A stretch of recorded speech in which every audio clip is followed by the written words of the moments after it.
Dios les bendiga, queridos hermanos de Teología Paulina. Hoy vamos a estar tocando un tema bastante interesante que tiene que ver con la Trinidad en el Antiguo Testamento. Es muy interesante que la Trinidad es una doctrina que ha sido muy atacada desde el punto de vista de tratar de atribuírsela al paganismo, decir que no es más que un cuento católico que el catolicismo heredó del paganismo.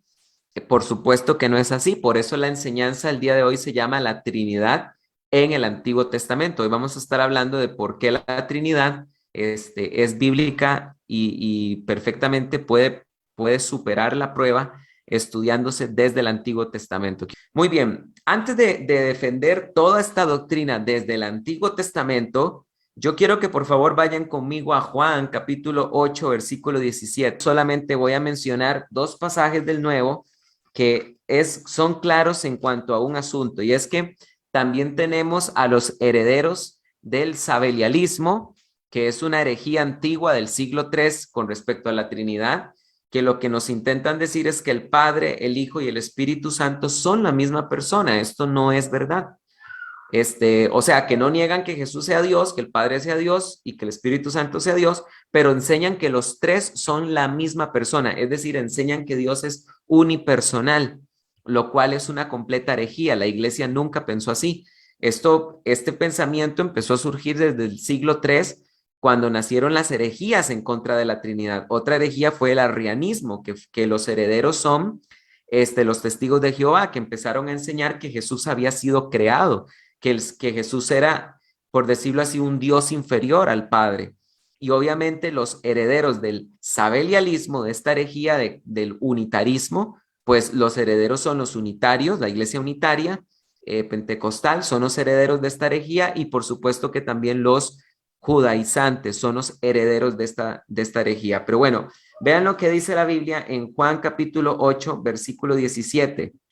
Porque qué interesante que nosotros vamos a encontrar en muchos pasajes, por ejemplo, en los que Jesús dice, yo y el Padre somos uno, ¿verdad? Sin embargo, la Biblia nunca dice, yo y el Padre somos el mismo, sino dice, yo y el Padre somos uno, así como cuando la Biblia dice en Génesis, por eso dejará al hombre a su padre y a su madre, se unirá a su mujer y los dos serán una sola carne, los dos son uno, espiritualmente hablando. Entonces, no podemos confundir las cosas. Sí, es cierto que Jesús dijo, yo y el Padre somos uno, pero también Jesús dijo, para que sean uno, como tú y yo, Padre, somos uno, ¿verdad? Y cuando Jesús dice, para que ellos sean uno, se entiende que se está hablando de que muchos conformarán uno en comunión, en acuerdos, pero eso no significa que se esté hablando de que, es claro de que se está hablando de una gran diversidad de personas, pero todos son uno. Cuando la Biblia dice que Dios es, yo y el Padre somos uno, nunca está insinuando que Dios sea unipersonal, sino está diciendo que el Padre y Jesús son uno, así como un matrimonio son uno, ¿ok? O así como el Señor oró para que nosotros como iglesia seamos uno. No se está diciendo nunca nada a favor del unitarismo. Pero la Biblia dice en Juan capítulo 8, versículo 17, dice lo siguiente. Dice así, en vuestra misma ley ha sido escrito que el testimonio de dos hombres es veraz. Vean qué interesante, porque aquí Jesucristo está citando a la ley de Moisés cuando dice, en vuestra misma ley dice, está escrito que el testimonio de dos hombres es veraz. Ahora, vean lo que dice Jesús. Yo soy el que doy testimonio de mí mismo y el Padre que me envió da testimonio de mí. Entonces, vean ustedes que Jesús estaba confirmando de que efectivamente la ley decía la verdad, el testimonio de dos es veraz.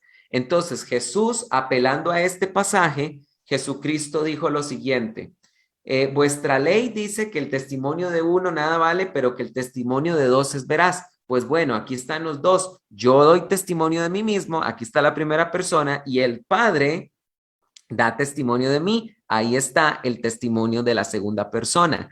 Si el unitarismo fuera cierto, si Jesús y el Padre fueran la misma persona, entonces esta ley jamás se cumpliría y el testimonio de Jesucristo realmente no hubiera cumplido con esto que decía la ley de que el testimonio de dos tienen que, el testimonio de dos en la ley sería veraz. ¿Por qué? Porque la Biblia es clara en el hecho de que aquí se está haciendo una distinción entre el Padre y entre el Hijo. Pero también podemos encontrarlo en Apocalipsis capítulo 6, versículo 17. Y ya después de aquí nos vamos a ir al Antiguo Testamento para profundizar en la enseñanza del día de hoy.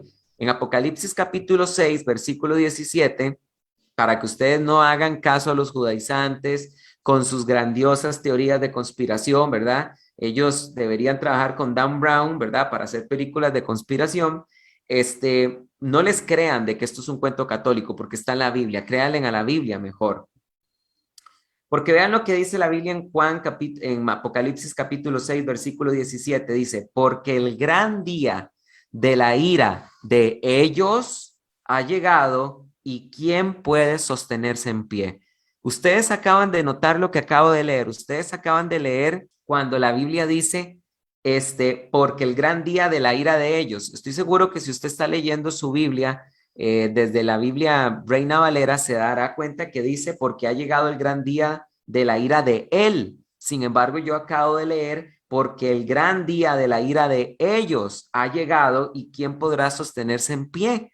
Pues bueno, para que lo apuntes, son los manuscritos minúsculos, son solo los manuscritos minúsculos tardíos los que registran en esta porción en el griego la palabra autu, que se traduce de él. Solo los minúsculos tardíos registran el autu, porque los manuscritos más antiguos registran ellos. Vean ustedes qué interesante. La Biblia dice, porque ha llegado el gran día de la ira de ellos y quién podrá sostenerse en pie. Entonces está claro que si la ira es de ellos y Jesucristo dijo, el testimonio de dos es veraz, yo doy testimonio de mí mismo y el Padre da testimonio de mí, aquí están los dos, queda claro que el unitarismo queda completamente desmentido. Bueno, una vez haciendo eso, voy a demostrar que no es verdad que la Trinidad es una idea que existe del paganismo, porque aunque es verdad que en el paganismo existían ideas de un solo Dios, no crean que solo los hebreos creyeron en un solo Dios, también tenemos registros de un faraón que creía en un solo Dios, también en el paganismo habían creencias de muchos dioses, habían creencias de dioses con entidad masculina, dioses con entidad femenina, y también existía la idea de triadas, de grupos de tres dioses que gobernaban. Pero el cristianismo y el judaísmo no heredaron esto del paganismo, porque esto fue enseñado por los mismos profetas hebreos y también por los apóstoles. Vamos a darnos cuenta que la Trinidad no es un cuento católico, la Trinidad no es algo que la Iglesia Católica le copió al paganismo romano. Y yo voy a mencionar varios textos, voy a mencionar varios libros, del antiguo, ¿cómo decirlo? Del periodo del judaísmo tardío, para que podamos ver de que antes de que existiera Iglesia Católica, en el judaísmo estaba claramente la idea de Dios y del Hijo del Hombre, y que el Hijo del Hombre era eterno y también era Dios a la par de la cabeza de los días o del anciano de días. Por ejemplo, la primera evidencia que quiero mencionar es el libro de Enoc. El libro de Enoc fue escrito en el siglo III y en el capítulo número 46, el libro de Enoc dice lo siguiente, dice, allí vi a alguien que tenía una cabeza de los días. Este es un término que por supuesto viene de la influencia del libro de Daniel, cuando en el libro de Daniel dice el anciano de días. En el libro de Enoc, escrito 3 siglos antes de Jesús, antes de que existiera Iglesia Católica, dice el libro de Enoc, escrito por judíos, porque este es un libro del judaísmo tardío, no es un libro del paganismo, sino del judaísmo tardío, que si bien es cierto, no es inspirado por Dios, en eso estamos claros, el libro de Enoc es un registro de qué creía el judaísmo 3 siglos antes de Jesús. Y resulta que la idea de Dios y del Hijo del Hombre, que era divino a la par de Dios, no era una idea rara, era una idea clara que estaba en los judíos. Vean lo que dice el primer verso. Allí vi que tenía una cabeza de los días y su cabeza era blanca como la lana. No hay duda de que hay una influencia del libro de Daniel. Con él había otro. Vean lo que dice el libro de Enoc. Con él había otro, cuya figura tenía la apariencia de un hombre y su cara era llena de gracia como la de los santos ángeles. Le pregunté al ángel que iba conmigo y el que me mostraba todas las cosas secretas con respecto a este hijo del hombre,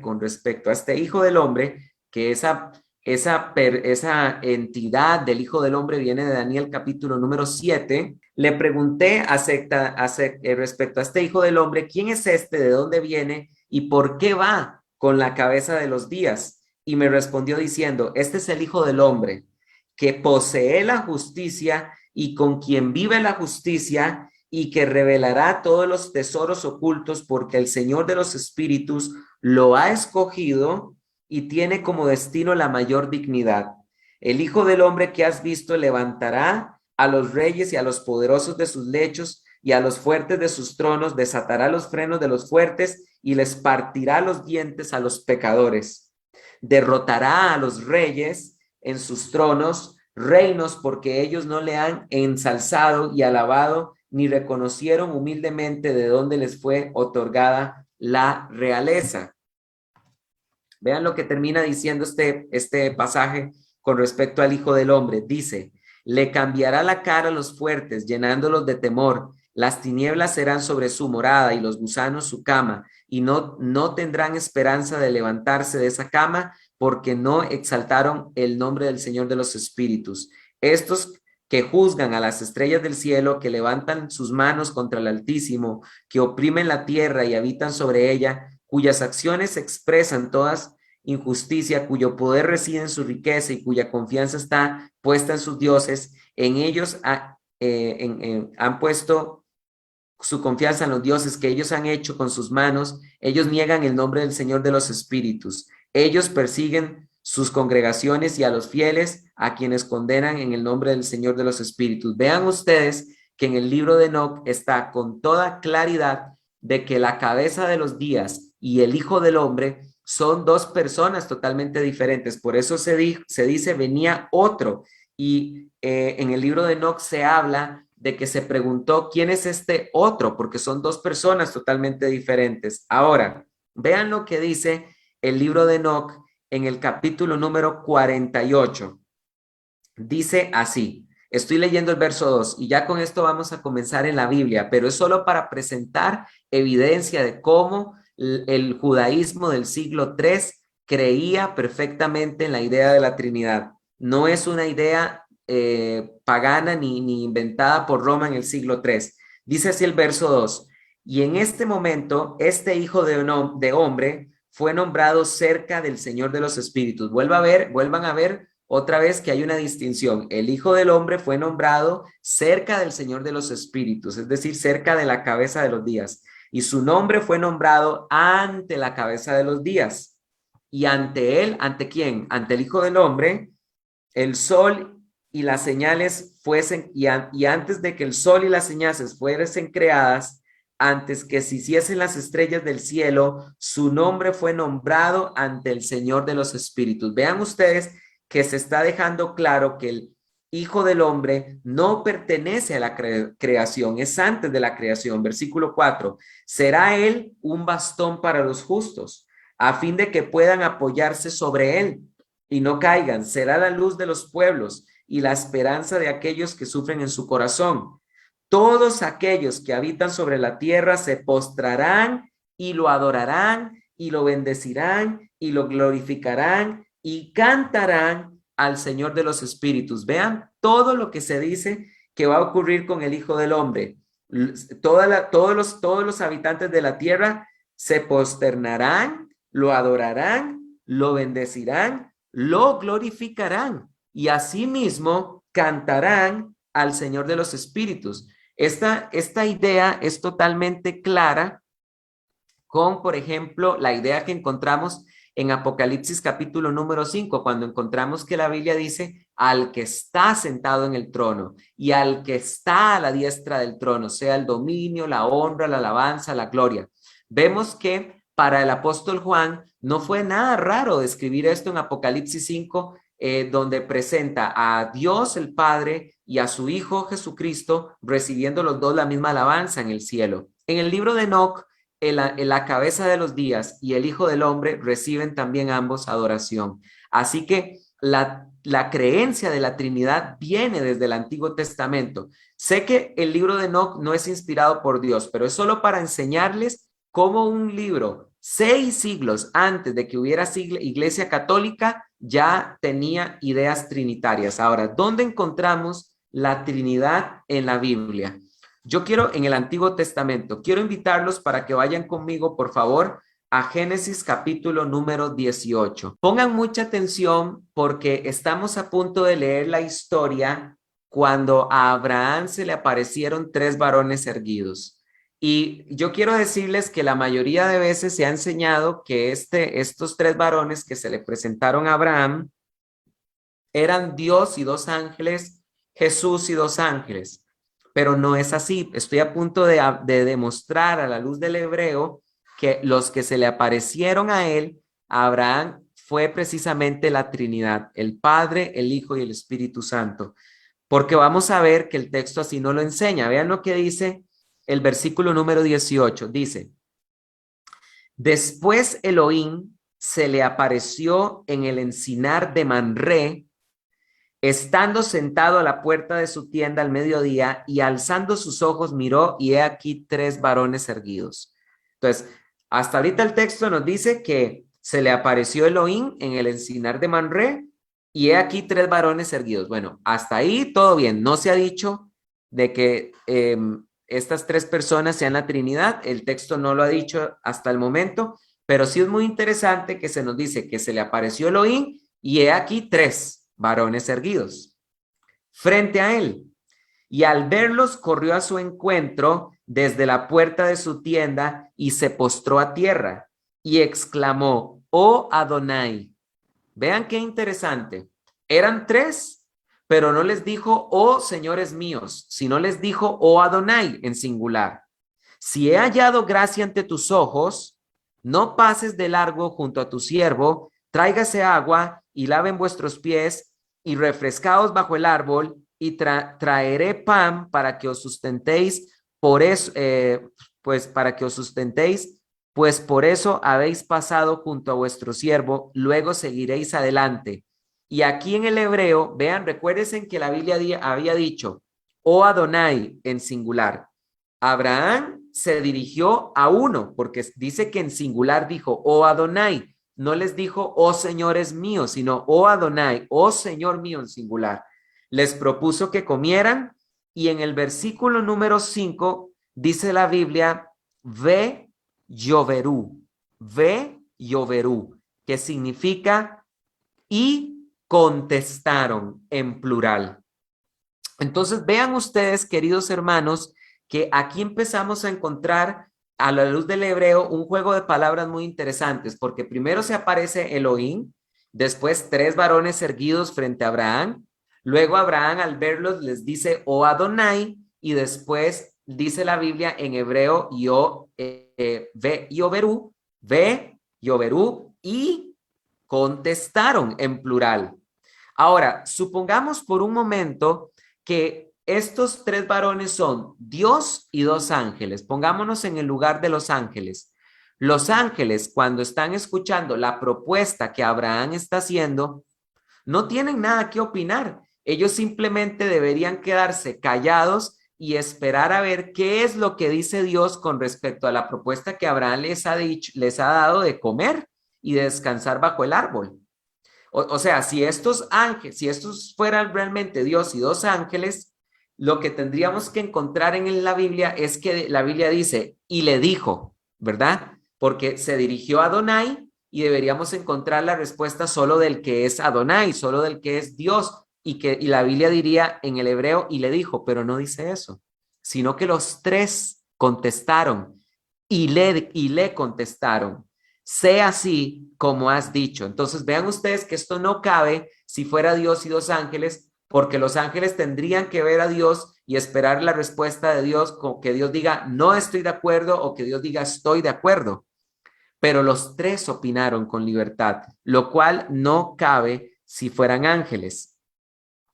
Ahora, esto es interesante a la luz del hebreo porque encontramos ese juego de palabras, pero lo que sí es muy interesante es que si nosotros seguimos leyendo la historia, vamos a encontrar que Adonai va caminando, ¿verdad? El Señor va caminando con estos tres varones, van caminando con Abraham rumbo a Sodoma y Gomorra. Y en el versículo 17, en Génesis 8:17, se nos dice, y dijo Adonai, encubriré a Abraham lo que voy a hacer, y ahí comienza una conversación. Pero es muy interesante porque en el versículo 22, después se nos dice, en Génesis 18:22 dice la Biblia, y los varones se volvieron y se encaminaron a Sodoma, pero Adonai permanecía con Abraham. Cualquiera que lee el versículo 22 diría, bueno, ya queda claro que estos dos varones no son Dios, porque dice, y los varones se volvieron y se encaminaron a Sodoma, pero Adonai, es decir, el Señor, permaneció con Abraham, se quedó con Abraham. Y todavía esto tomaría más fuerza cuando nosotros leemos el versículo 19:1, porque dice la Biblia, llegaron los dos ángeles a Sodoma al atardecer y Lot estaba sentado a la puerta de Sodoma. Entonces, si seguimos leyendo el texto hasta ahí, parece que estos dos varones que se apartaron de Dios y Abraham, ahora en el versículo 19:1 se nos aclara que son ángeles. Hasta ahí cualquiera diría, queda clarísimo que son ángeles, pero no es así.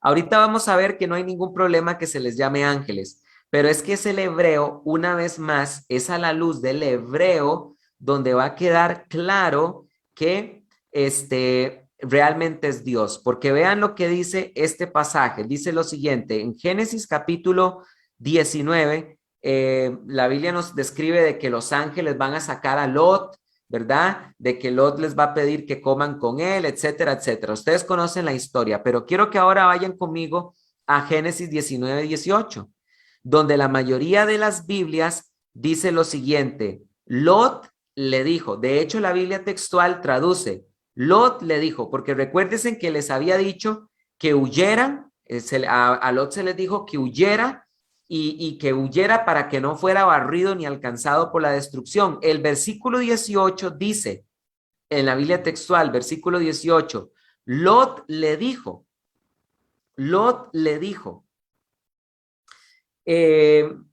pero vean ustedes que en realidad en el hebreo, si ustedes buscan en el hebreo, aquí se va a encontrar la expresión alehem, que significa, que se traduce, Lot les dijo, porque en hebreo significa ellos. Entonces, realmente no fue Lot hablándole a uno solo, sino que el hebreo es claro que Lot les dijo a esos dos varones. Quedó claro. El versículo 18 debería traducirse Lot les dijo, porque en el hebreo está alehem, que significa les dijo. Y vean qué interesante, hablándole a ellos, les dice el hebreo, Lot les dijo, por favor, no Adoní, que se traduce en hebreo, no, Señor mío. Les dijo, por favor, no Adoní. Vean que ahora a esos dos, Lot se acaba de dirigir a ellos como uno solo. Esto es el juego de palabras que podemos encontrar en el hebreo.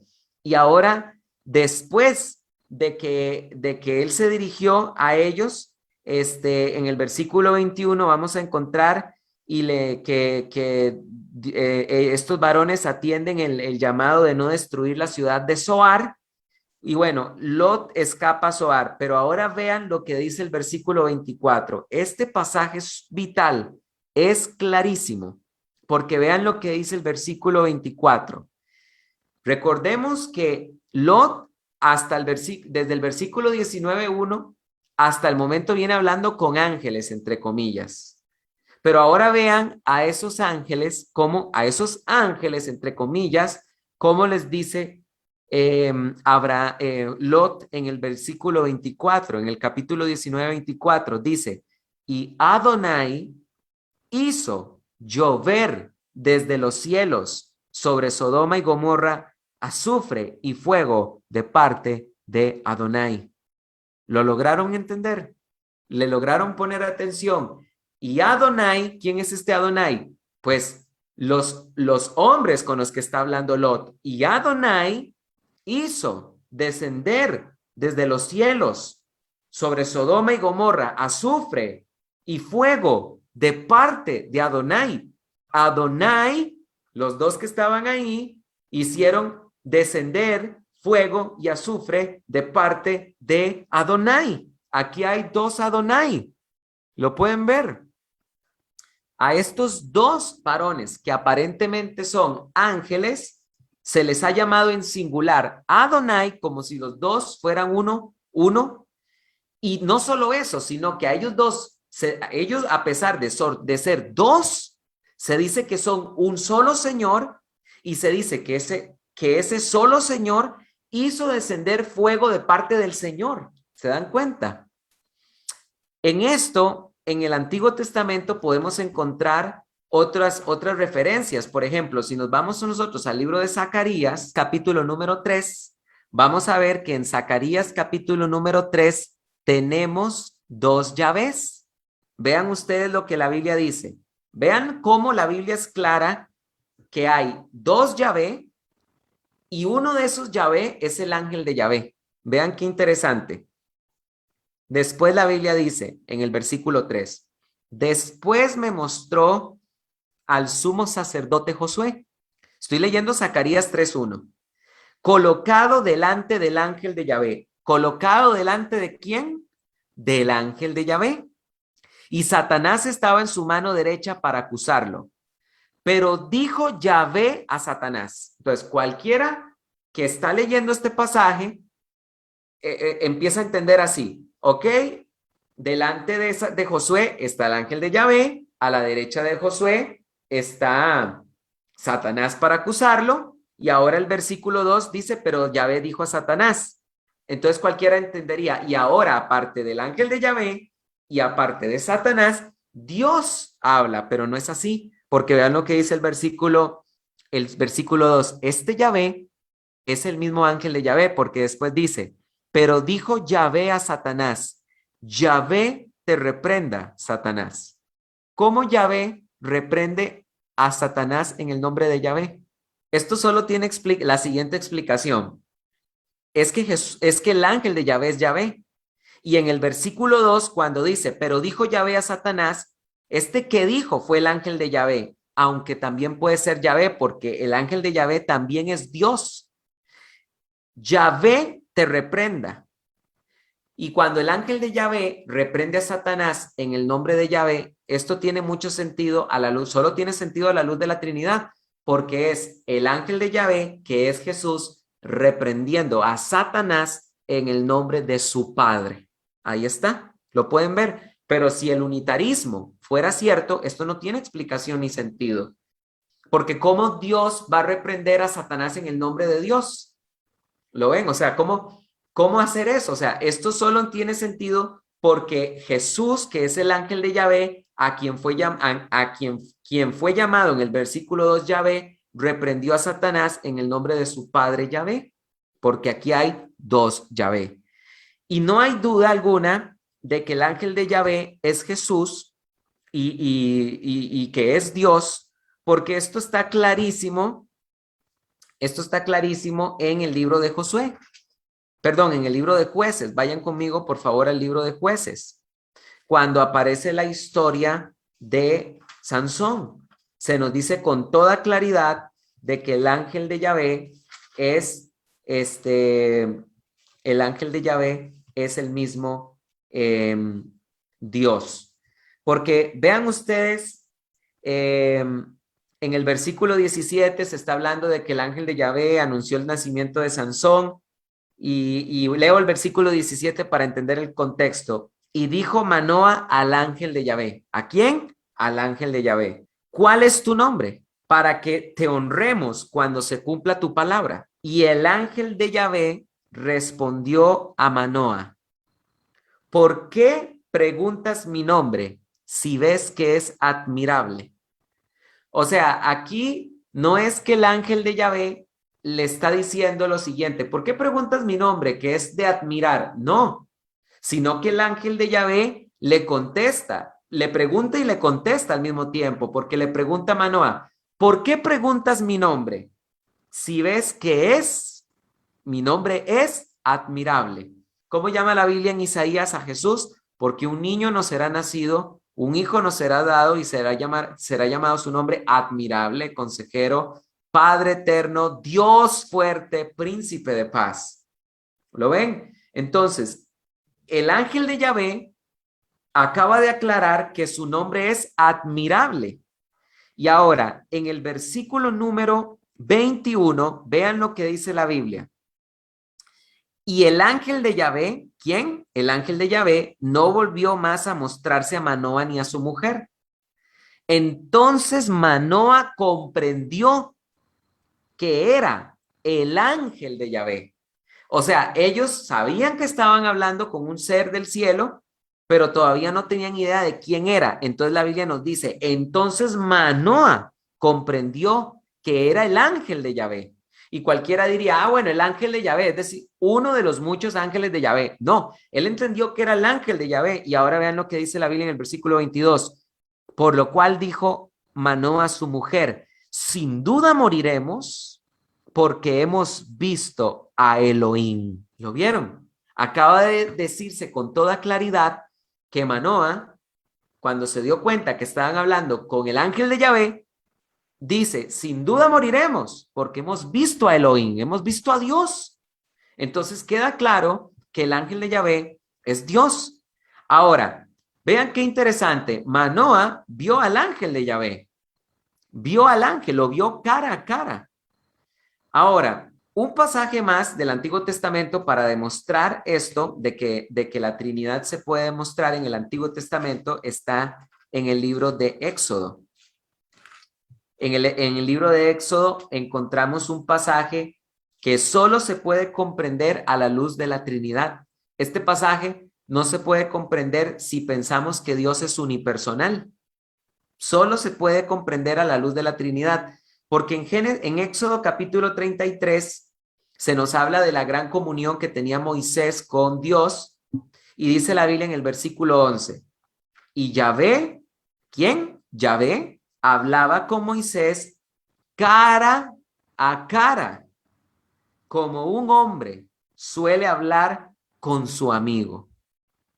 Y Yahvé hablaba con Moisés cara a cara, como un hombre suele hablar con su amigo. Oigan lo que la Biblia dice. La Biblia dice que Dios, Yahvé, hablaba cara a cara con Moisés. Y esto no es una forma de expresar la comunión que él tenía con Dios, porque el verso lo aclara: como un hombre suele hablar con su amigo. Claro, ¿cómo habla un hombre con su amigo? Cara a cara. ¿Cómo hablaba Moisés con Dios, con Yahvé? Cara a cara. Luego volvía al campamento, pero el joven Josué Ben Nun nunca se apartaba de en medio de la tienda. Ahora, vean qué interesante, porque el mismo versículo, el mismo capítulo 33 que nos acaba de decir que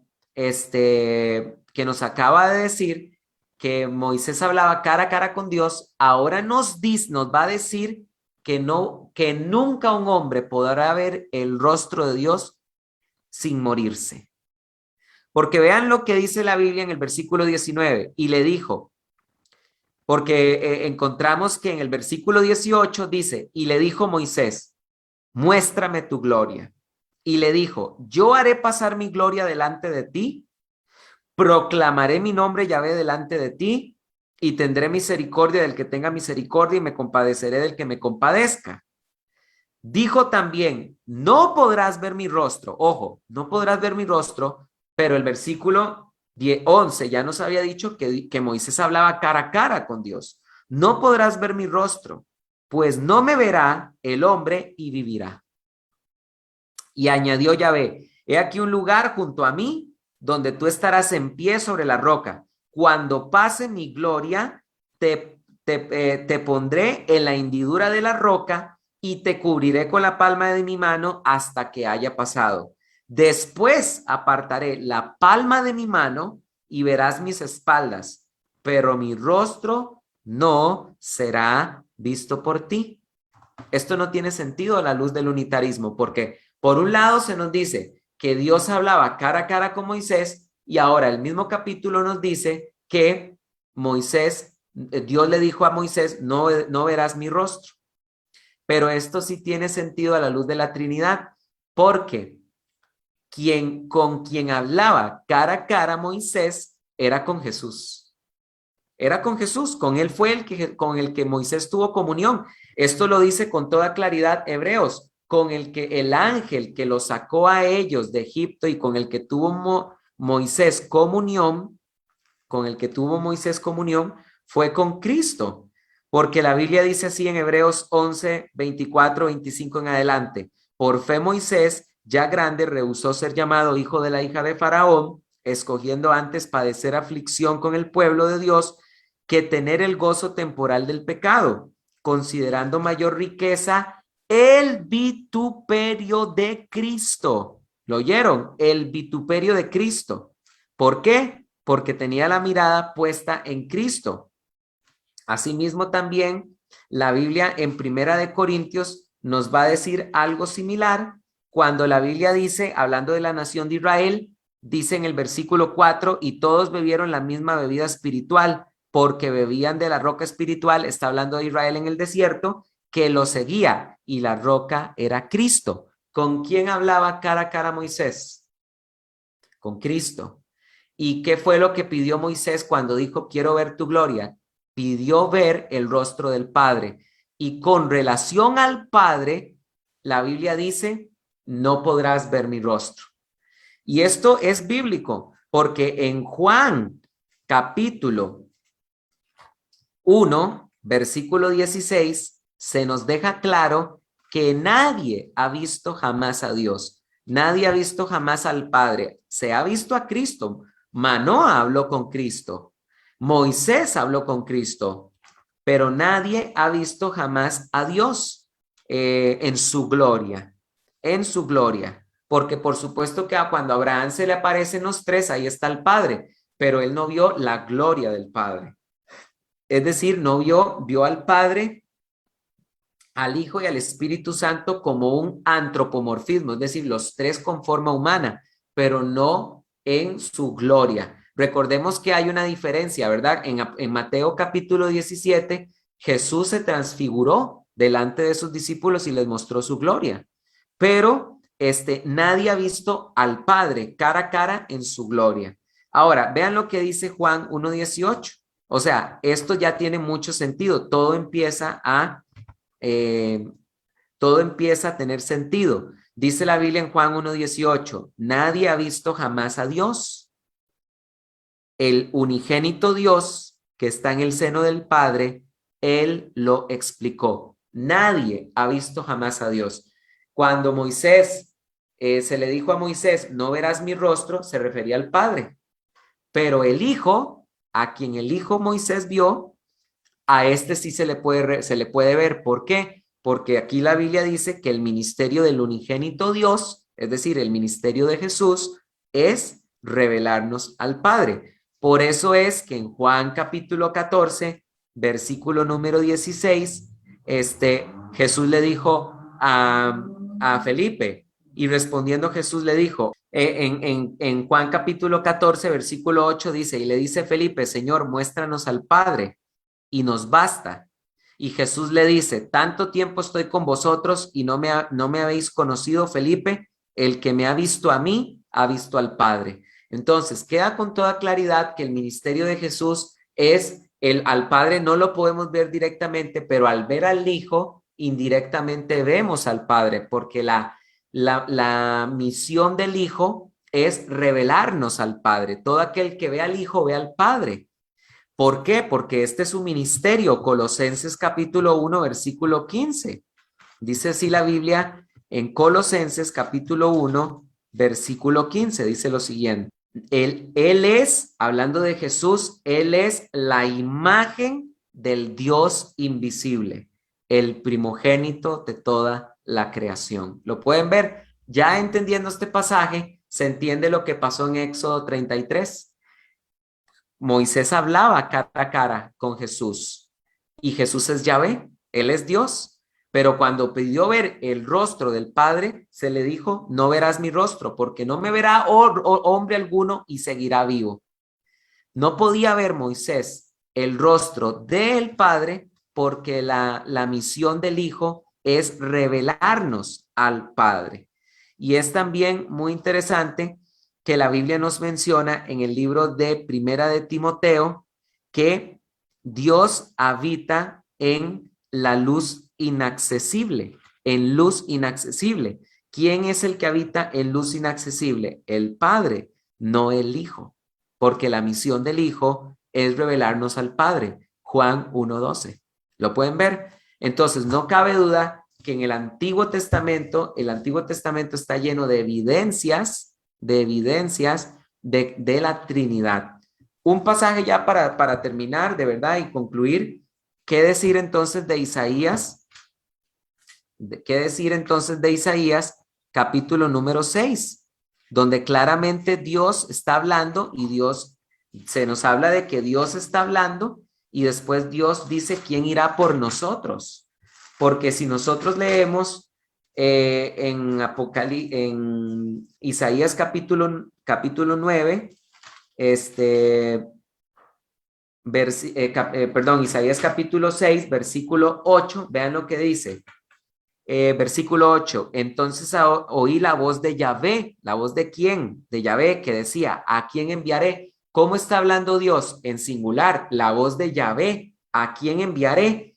¿Quién irá por nosotros? ¿Lo ven? Entonces, Yahvé habla de dos formas. Él habla en singular y habla en plural. ¿Cómo es esto posible? Por una simple razón, porque Yahvé no es unipersonal, él es tres personas y estas tres personas son uno. Por eso es que él puede decir nosotros y al mismo tiempo puede decir a quién enviaré como si fuera uno solo, porque ellos tres son uno. Y finalmente, pues nunca falta, ¿verdad? El que quiera apelar a Deuteronomio capítulo 6, versículo 4, como tratando de decir que este pasaje muestra la Trinidad.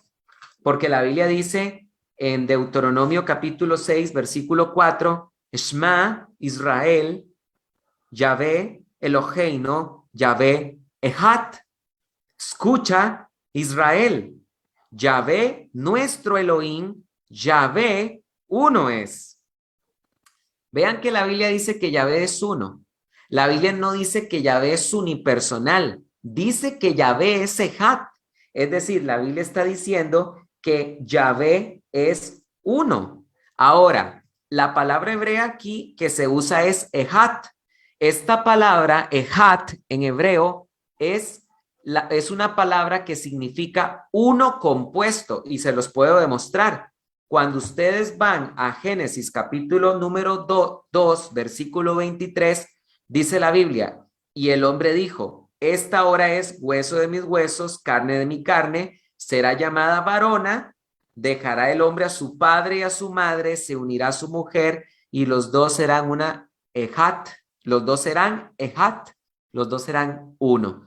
Dos conforman uno. ¿Qué significa en hebreo ejat?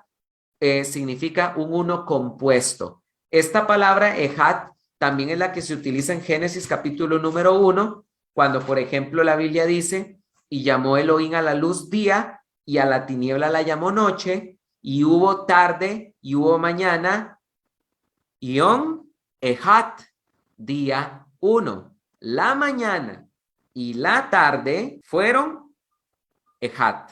La mañana y la tarde, dos cosas diferentes, hicieron un Ejat. Ejat significa uno compuesto. Si Dios hubiese querido decir que Él es unipersonal, aquí se hubiera utilizado la palabra hebrea Yahat, que es otra. No Ehat, sino Yahat. Yahat sí significa uno indivisible, uno que no está conformado por otras partes. Pero el hebreo no dice eso. Y vuelvo a repetir, el mismo Jesús desechó la idea del unitarismo al decir: en vuestra ley está escrito que el testimonio de dos es veraz. Yo soy el que da testimonio de mí mismo y mi Padre da testimonio de mí. Ahí están los dos. ¿Ok? Entonces, no cabe duda que, por supuesto, que estamos hablando de que existe la Trinidad. Y con respecto al Espíritu Santo, ya para terminar, ahora sí, porque tal vez no lo he mencionado mucho, tenemos pasajes contundentes de que el Espíritu Santo es Dios, lo cual lo convierte en la tercera persona de la Trinidad. Cuando, por ejemplo, nosotros encontramos en Hechos capítulo número 5 lo siguiente, pero Hechos capítulo 5 versículo 1, entonces cierto varón de nombre Ananías, con Zafira su mujer, vendió una propiedad, pero sustrajo del precio, sabiéndolo también la mujer, y trayendo una parte la puso a los pies de los apóstoles. Y le dijo Pedro a Ananías: ¿por qué llenó Satanás tu corazón para mentir al Espíritu Santo? ¿Por qué llenó Satanás tu corazón para mentir a quién? Al Espíritu Santo. Y sustraer del precio de la propiedad. ¿Acaso reteniéndola no quedaba siendo tuya y vendida no estaba en tu disposición? ¿Por qué pusiste este asunto en tu corazón? No has mentido a los hombres, sino ¿a quién? A Dios. ¿Por qué Satanás llenó tu corazón para mentir al Espíritu Santo? No has mentido a los hombres, le has mentido a Dios, porque ahí está con toda claridad que el Espíritu Santo también es Dios. Y bueno, queridos hermanos, con esto he terminado esta enseñanza del día de hoy. Espero que haya sido de mucha utilidad para ustedes. Y como pueden ver ustedes, la Trinidad la podemos encontrar desde el Antiguo Testamento. No es un cuento católico. El único Dios verdadero es un Dios trino. Él es una Trinidad. Y escúchenme bien esto. La Trinidad sí es necesaria para salvación. Y les voy a decir por qué. Porque nunca se les olvide que la Biblia dice esto. Esta es la vida eterna. Juan capítulo 16, versículo 3. Esta es la vida eterna, que te conozcan a ti, al único Dios verdadero, y a Jesucristo, a quien tú enviaste. La vida eterna es conocerlos a los dos. Y si yo no conozco a los dos y me tengo un enredo y niego que Jesús es Dios, o hago de los dos uno solo como si fueran una misma persona, no puedo tener vida eterna, porque la vida eterna es la comunión con los dos. Queridos hermanos, que Dios me los bendiga mucho, que tengan mucha paz. Y quiero decirles, y con esto me despido, quiero invitarlos ya para irnos, decirles y recordarles que estamos, ya empezaron las clases del Instituto Paulino. Si ustedes quieren estudiar teología con nosotros, tengo una mala noticia. Por el momento se van a tener que esperar hasta enero porque ya comenzó el primer trimestre. Pero la buena noticia es que los 4 cursos que hemos abierto este primer trimestre, que son gramática y ortografía, introducción a la Sagrada Escritura, hermenéutica 1 y biografía de Pablo, estos 4 cursos del primer trimestre en enero se volverán a abrir, más los 4 cursos del segundo trimestre. Entonces, si ustedes quieren estudiar con nosotros teología en el Instituto Paulino Internacional, y si ustedes quieren obtener un diplomado en teología paulina, busquen por favor la página que acabo de compartirles, la página web institutopaulinointernacional.com, institutopaulinointernacional.com, y ahí van a poder encontrar información sobre qué es el Instituto Paulino, quiénes son los profesores, cuál es nuestra misión, nuestra visión, nuestro credo, etcétera, etcétera, etcétera. Así que los esperamos para que puedan estudiar teología con nosotros en enero. Que Dios los bendiga y que tengan mucha paz, que estén bien.